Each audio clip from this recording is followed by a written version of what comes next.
ఇందులో ఎవ్వరున్నా ఈరోజు సిబిసిఐడి ముందర మీరు ఆధారాలు పెట్టండి. అధికారులు అందరూ సభకు రాని చంద్రశేఖరరావు గారిని మొదట రాజీనామా పెట్టించండి. సిగ్గు లేకుంటే మాటలు మాట్లాడతారు. సిగ్గులేని మాటలు మాట్లాడితే నాకు కూడా చికాకు వస్తుంది అధ్యక్ష. సానానికి కూడా అద్దు ఉంటుంది.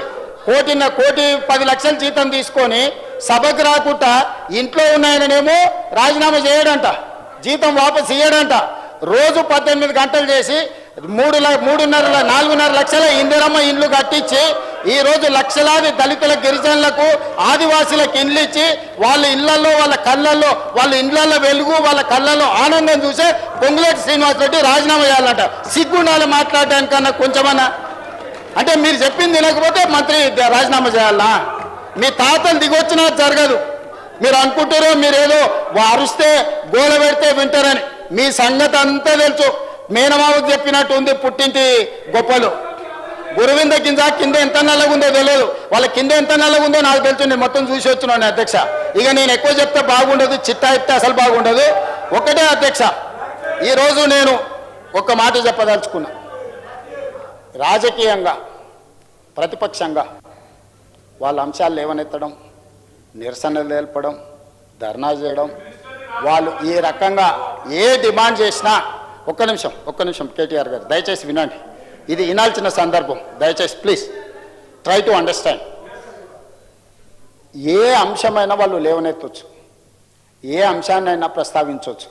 ఎందుకంటే జడ్పీటీసీగా, ఎమ్మెల్సీగా, ఎమ్మెల్యేగా, ఎంపీగా అన్ని చట్టసభలలో నేను పనిచేసి వచ్చిన. చాలామందికి లైఫ్ టైం మొత్తం ఎమ్మెల్యేగానే ఉంటారు, కొంతమంది ఎంపీగా ఉంటారు. నేను స్థానిక సంస్థల నుంచి, కోఆపరేటివ్ సొసైటీస్ నుంచి చెప్పాలంటే వెనక్కి వెళ్తే అక్కడి నుంచి ఈ దేశంలో ఉండే అన్ని చట్టసభలు నేను చూసి వచ్చిన. ఏ చట్టసభలైనా గ్రామాలలో ఉండే సమస్యల మీద చర్చకు వినియోగించుకోవాలి. గ్రామాలలో ఉండే సమస్యనే నియోజకవర్గ సమస్య, జిల్లా సమస్య, రాష్ట్రం సమస్య, దేశం సమస్య. ఏ గ్రామంలో ఆ గ్రామంలో సమస్యలు పరిష్కరించుకుంటే దేశం అంతా సమస్యలు లేని దేశంగా ఉంటుంది. అట్లాంటి ప్రయత్నాలు చేసేటప్పుడు మీ దృష్టికి వచ్చిన వాటిని మీరు వేటినైనా ఇక్కడ ప్రస్తావించవచ్చు, మీరు మాట్లాడవచ్చు, మీరు డిబేట్ చేయొచ్చు. డిబేట్ చేసిన తర్వాత ప్రభుత్వం ఒక నిర్ణయానికి వస్తుంది. నిర్ణయానికి వచ్చిన తర్వాత we have to move forward. Next అంశానికి వెళ్ళాలి, నెక్స్ట్ అంశం ప్రస్తావించాలి. మేము అన్నట్టే ఈ ప్రభుత్వం నడవాలి, మేము చెప్పినట్టే ఈ మంత్రులు, ఈ ముఖ్యమంత్రి వినాలి అనేది ఇది అహంభావము, అహంకారము, దుర్మార్గమైన ఆలోచన. ఆ ఆలోచనను మీరు ఉపసంహరించుకోండి. మీ ఆలోచనల నుంచి మీరు తొలగించుకోండి. మీరు అందరు కూర్చోండి. ఒక్క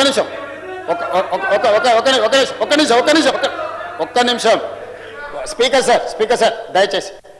ఇప్పుడు తల్లిదండ్రులు, వయసు మీద పడిన తల్లిదండ్రులకు సంబంధించిన చర్చ జరుగుతుంది వాళ్ళ రక్షణ కోసం. ఖచ్చితంగా ప్రతిపక్షానికి మైక్ ఇవ్వండి. ఎంతసేపు మాట్లాడతారో మాట్లాడమనుండి. ముగిసిపోయిన అధ్యాయాన్ని తిరిగి మళ్ళీ తెరవండి అని అంటే తమరు అనుమతిస్తే తెరవచ్చు, నాకేం అభ్యంతరం లేదు. ఈ సభ మీది. ఈ సభలో ఉన్న ప్రతి సభ్యుడి హక్కులను కాపాడే బాధ్యత మీది. వాళ్ళతో పాటు నేనైనా, కడియం శ్రీహరి గారైనా, ఇక్కడున్న బట్టి గారైనా ఈ సభలో సభ్యులం. అందరి సభ్యులకు ఒకే రకమైన హక్కులు ఉన్నాయి. ఆ రకమైన హక్కులను కాపాడాల్సిన బాధ్యత తమరిది.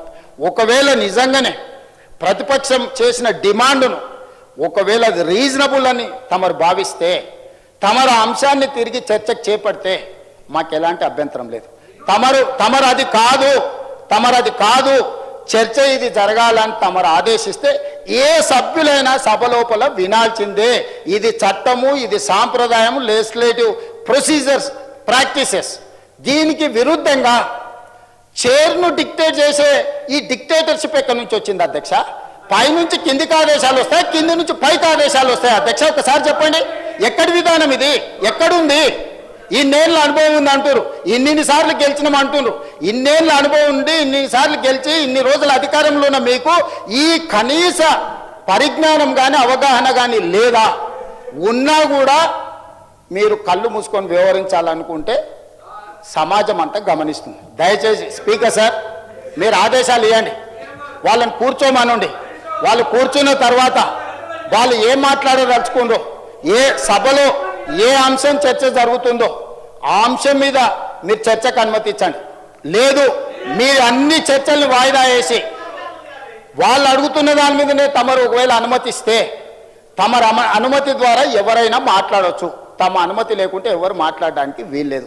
ఈరోజు నేను తెలంగాణ రాష్ట్రానికి ముఖ్యమంత్రి ఉన్నా, ఇంతమంది సభ్యులు మాట్లాడుతుంటే మీరు వాళ్ళందరికీ అవకాశం ఇచ్చినప్పుడు నేను మౌనంగా ఉండి, నాకు అవకాశం ఇచ్చినప్పుడు ఇప్పుడు నేను మాట్లాడుతున్నాను. ఇది విషయం. ఇక అసలు విషయానికి వస్తున్నా అధ్యక్ష.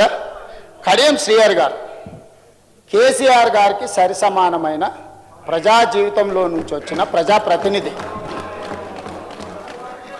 ఎవరు కూడా నేను ఆన్ రికార్డ్ నేను చెప్తున్నా, కడియం శ్రీహరి గారి నిబద్ధతను నిజాయితీని ఈ దేశంలోనే ఎవరు ప్రశ్నించజాలరు. నిజాయితీతో కూడుకున్న నిక్కచ్చిగా వ్యవహరించే ప్రజాప్రతినిధి. ఎన్నో మంత్రి పదవులు చేపట్టిన అవినీతి మచ్చలేని మంత్రిగా పనిచేసాడు.